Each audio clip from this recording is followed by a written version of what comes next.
Hey guys, I am the Comics Kid 2099, and I wanted to talk to you guys about a comic book from DC Comics that came out in 2006 and 2007. This series was called 52, not to be confused with the New 52, which is basically the entire company as of September of 2011. This was a series called 52 before DC Comics became obsessed with that number. It was a weekly series that came out for one full year, and that's why it was called 52, or part of the reason why.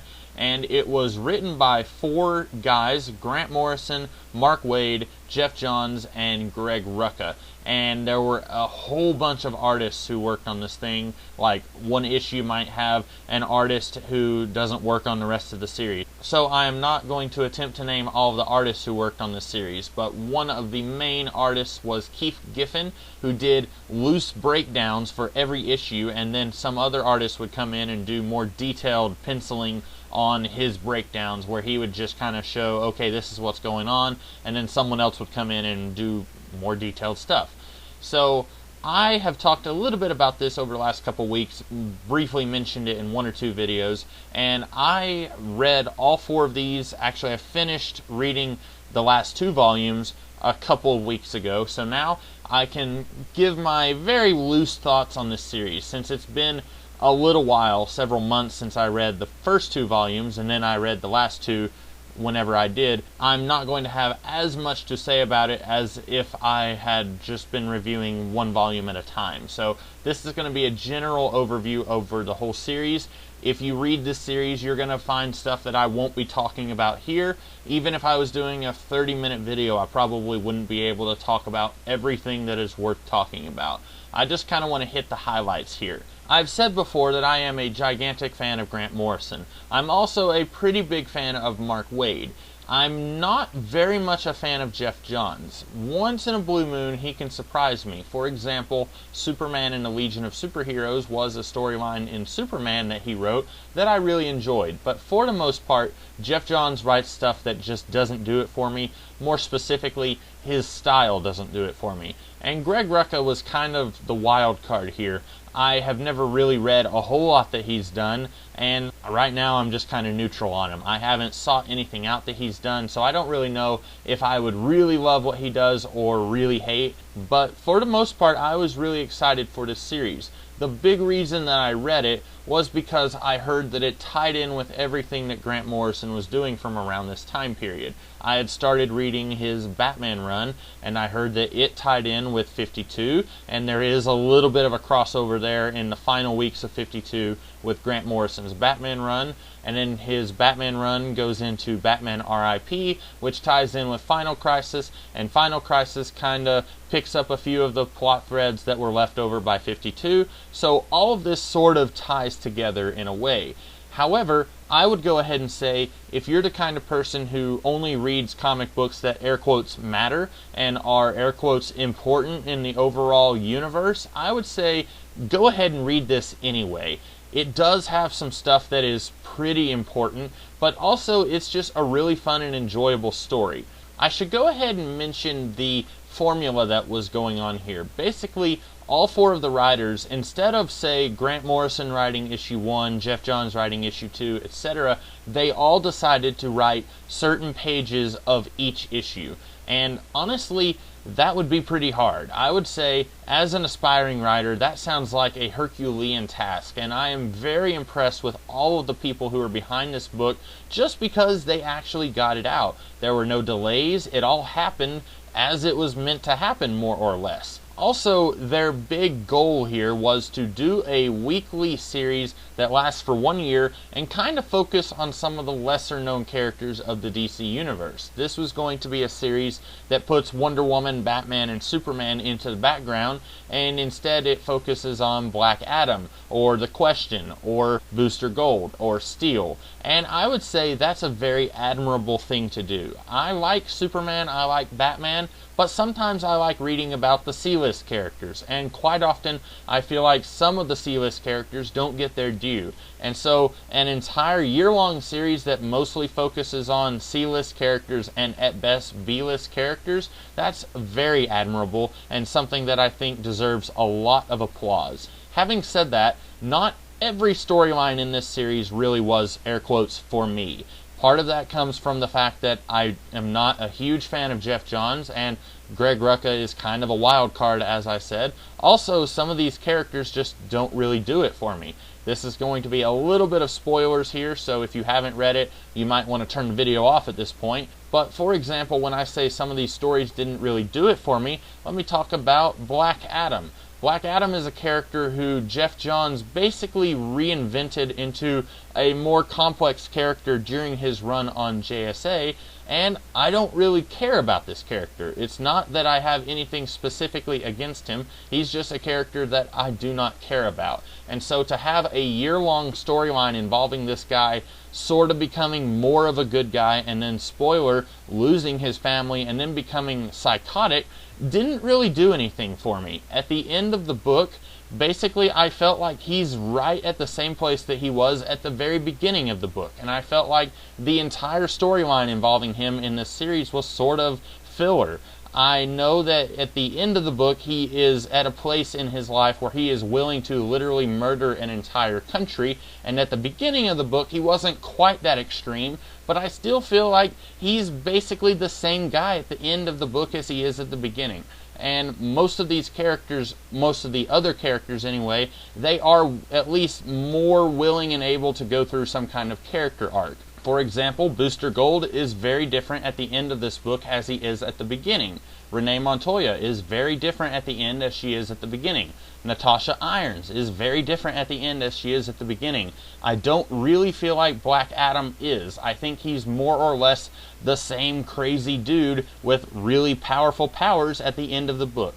There is one thing done with him that I won't spoil that kind of does change things up, but then if and when you decide to read Final Crisis, you will see, oh, okay, so even that was undone. So, yeah, the Black Adam stuff didn't really do anything for me. The Renee Montoya stuff also didn't really do it for me. I like the idea, this is a pretty big spoiler if you haven't read the series, I like the idea of Renee becoming the next Question. I didn't really have to have an entire year-long build-up to it. Part of it is that I knew what was happening with her. If you were reading this as it was coming out, you would probably be more okay with this than I was. But going into this, I knew that Renee Montoya was going to become the Question, and so I really didn't need an entire year slowly building her up to that point. I'm much more interested in just seeing her be the Question. I didn't have to have an entire year-long prologue to Renee Montoya Question. So that was another storyline that didn't exactly do it for me. Having said that, I really liked the interactions between Charles Victor Shaz, the original Question, and Renee Montoya. I really liked all of their scenes together. I just wish that we could have had her be the Question a little sooner. And I understand why they did not do that. When you have an entire year-long series, you have to kind of let all of the subplots meander for about a year and let them all kind of come to a head at the end of the year-long series. So I understand narratively why they did it. As a reader, I just wasn't invested enough to want to keep reading that story for an entire year. And if this had just been the Renee Montoya Victor Shaz series for an entire year, I probably would not have kept reading. What kept me going was the other storylines that I liked a lot more. So if I didn't like those two storylines, what were some things that I did like? I really liked the Elongated Man storyline. At first I wasn't too sure about it, but at the end it throws me for a big twist. It may not have thrown you for a big twist, but it definitely threw me for a huge twist. I really like what they did with the Elongated Man. I think it is a crime that they did not follow that up with more stories after this series. I really liked Steel and Natasha Irons in this series. I like the idea of those two kind of being a family of superheroes. I know that's not an extremely original idea, but at the end of the series they are kind of set up in a new status quo, and once again I don't think that is followed up on after the series, and that's a shame. One of my all-time favorite storylines in this series is one that I think was incredibly shafted, and that was Starfire, Animal Man, and Adam Strange all stuck in outer space trying to get home. If this had been 52 issues of those three trying to get home, I think I would have bought every single one of those issues when they were coming out back in the day. This was an incredible story. I really loved those three together, and while I have basically ignored everything that says Countdown on it, like Countdown to Final Crisis and all of those little mini-series, I am under the impression that these three characters, Adam Strange, Animal Man, and Starfire, all starred in a mini-series called Countdown to Adventure. So I am going to be seeking that story out. Even if it's by writers who I don't know, I'm not sure who wrote that series, but I'm really interested in all three of these characters interacting once again. And all of the scenes of these guys in outer space were definitely a treat to the eyes and ears. I really enjoyed those scenes. The only other major storyline that I have not yet mentioned was the Booster Gold storyline, and that is one I thought it was pretty good. Like the Renee Montoya story, I did know where this is going, but for some reason I was more okay with this story than I was the Renee Montoya stuff. I don't know why. Booster Gold is at times a very annoying character. He didn't bother me that much here. Even though I knew what was coming at the end of his story, I was still willing enough to read what was going on with him here. So maybe it was just the right place, the right time. I don't know, maybe it was just that the right writer was writing his story, which is weird because I'm pretty sure it was Geoff Johns who was writing most of his stuff. Anyway, I wanted to end this review by saying, even if you read this and you say, okay, this is alright, but it's not the best, no, it's not the absolute best thing that any of these writers have ever written. I think what makes this so awesome, what makes me appreciate this whole thing so much, is that it is ambitious. Nobody before this had ever attempted to do a weekly series for an entire year,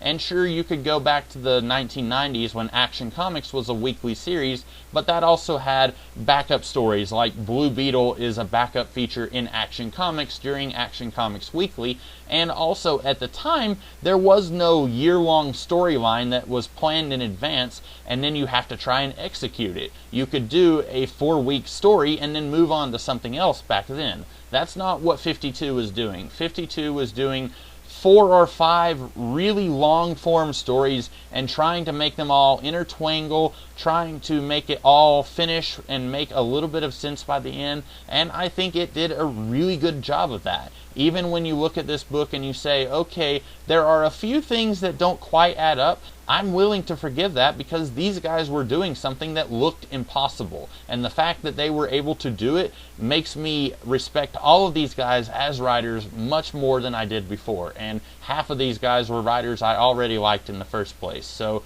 that's pretty impressive. If you are the kind of person who says, well, there's no reason for me to read this now, DC rebooted everything in 2011, it doesn't air quotes count anymore, once again, I'm going to say, go ahead and do yourself a favor and read this series. It's really enjoyable, really fun. It brings back a sense of wonderment to comic books that, in my humble opinion, is quite often lost in most series. This series did a good job of setting up new status quos for existing characters, setting up new characters in new series, not many, but a few, and I think that's always a good thing. Trying to set up new stories and new ideas, that's something that should be striven for more often, and unfortunately, it's something that doesn't happen that often in today's climate. So overall, I would definitely say, find these trade paperbacks if you can, or if you're really wanting to play it risky, go back issue hunting and see if you can find all 52 issues here. I would say do yourself a favor and read this. It's really fun, really awesome, and that's about all I have to say. So I hope that this off-the-cuff review was helpful for you guys. I hope that you enjoyed what I had to say. If you did, be sure to like, share, comment, and subscribe, and I will be back tomorrow with some other kind of video. So until then, have a great day.